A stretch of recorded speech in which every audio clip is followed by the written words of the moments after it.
সামনে আসো। আমরা থাই গ্র্যান্ড প্যালেসে।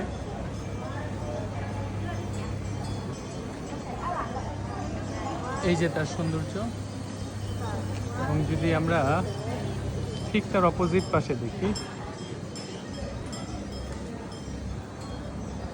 এই যে আমার মেয়ে তুবুন, তুবুনের মা।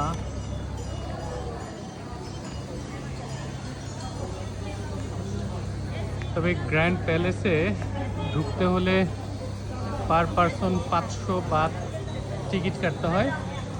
এবং আরেকটি ইনফরমেশন হচ্ছে, গ্র্যান্ড প্যালেসে আসার জন্য অবশ্যই ফুল প্যান্ট পরে আসতে হবে। 3/4 অথবা হাফ প্যান্ট কিন্তু এখানে অ্যালাউ না, তখন আবার নতুন করে ট্রাউজার কিনে নিতে হয়। আর তার পেছনে প্রায় 100 থেকে 200 বাত এক্সট্রা খরচ হয়ে যায় আর কি। তো কেউ এখানে আসার ইচ্ছে থাকলে তাকে অবশ্যই ফুল প্যান্ট করে আসতে হবে। তবে চমৎকার।